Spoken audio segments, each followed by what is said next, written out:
Sveiki visi gimę po šaulio ženklu.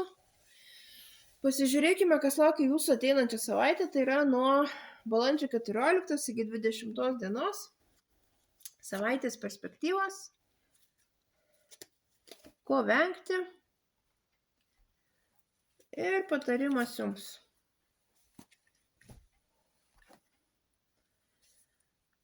Šiauliams ateinančią savaitę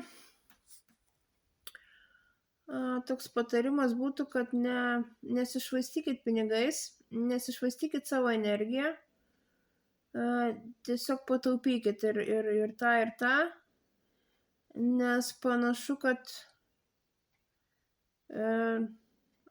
nuo ateinančią savaitę jums truks resursų ir turėsit sugebėti dirbti su tuo, ką turit.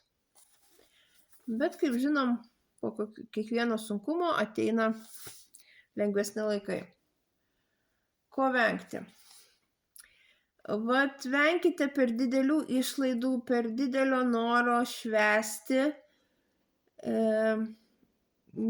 per didelio